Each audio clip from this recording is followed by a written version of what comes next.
Hi, I'm Julia Andrus. Welcome to my site. I wanted to share today a fun little treatment. I call it dry glazing because the pigment goes on dry, although it's a little bit of a lie because we are going to use some water with this process. And this is a way of putting a beautiful, luminous sort of gossamer finish on just about any piece of art you have. I will tell you, if you're going to use a stamped image, it has to be stamped in an archival or a permanent ink, only because it will smear if you do the setting process. But I find that just about any kind of artwork that comes out of a copier and is toner based works really well. You have to sort of test things that come off of your printer, your inkjet printers, because some inks are more tender about having a little moisture and rubbing and things, and some aren't. So anything from a toner based copier is usually pretty stable. So we're going to start with this image.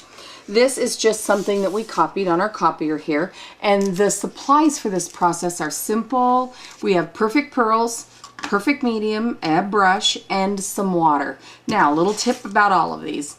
Perfect medium. For this process, if you would like, you can use regular clear embossing ink. It's just that perfect medium was made to work with perfect pearls. It also has a resin in it, and that's very attractive to perfect pearls who have a resin of their own and a binder. So when you use them together, it's just kind of a double whammy of making them work really well. But you can use a regular embossing ink, I think. You'll have to test it out, but I've done it before in an emergency. Now, perfect pearls. You do need to use perfect pearls for this process. You can't use Pearl X or some of these other products because they're just loose pigment, just loose mica pigment. Now, perfect pearls are also a mica-based pigment, but they have built-in resins and binders, which means they can be set with water and they make a beautiful, incredible finish, but it will only work with perfect pearls. So here we go. I'm using a paper towel here. Not a very pricey tool, but really a good one.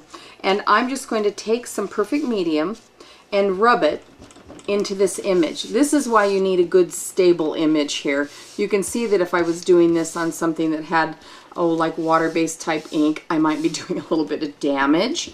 So we're just going to rub perfect medium into this picture. Now, the truth is that a little goes a long, long way with perfect medium. So you don't need to worry about saturating this. You really just need to do what I'm doing. Just rub it in. All we want is the tack from the resin of this stamping medium. It's going to put enough tack on there to hold the powders. Now, I've got two powders here.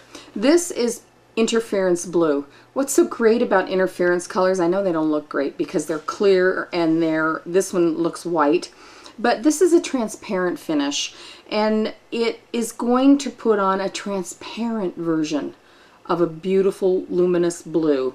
This is from the Patina kit. I'm going to use these both on here so you get a little bit of insight into how they both act. This is Patina. This is from the Patina kit, and it's Patina blue. Now, it has a little bit of pigment with it. I'll show you. See how this, as we apply it, can you see how it's putting down a little bit of very obvious blue? You can see the blue.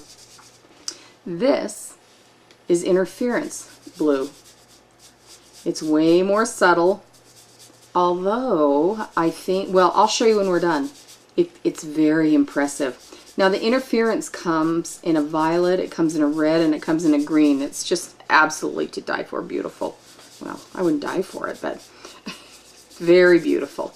Now, you've got perfect pearls on here. Now, there's a little section here. I don't know if you can see on camera. I'm going to hold this up so you can see all the glitz in a minute.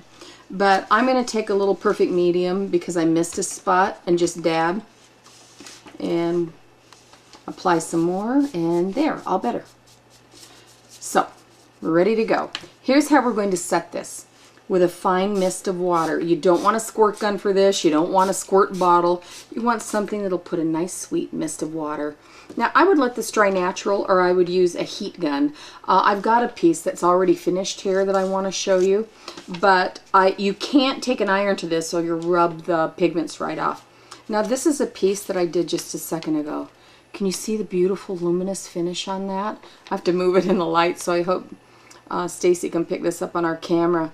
But isn't that gorgeous? Now look, you can do some great things with these. This is a very simple little card. This, I believe, was a punch. And this is a little alcohol ink on a domino, a little stamp. Not much to it. But by doing this glazing, you've got a background that just sets the rest of this off. It's very luminous and shining and soft. So next time you're looking for a beautiful finish, think of dry glazing. And by the way, you can do this glaze on plain paper. Let's say you have a piece of blue paper and you want it to have a nice shimmery surface. Do this very same process if you want, and you'll get a plain paper. It will also soften the look, make it a little bit more muted, which I think is the whole point of having pearlies. So enjoy yourself. Go make something shimmery today.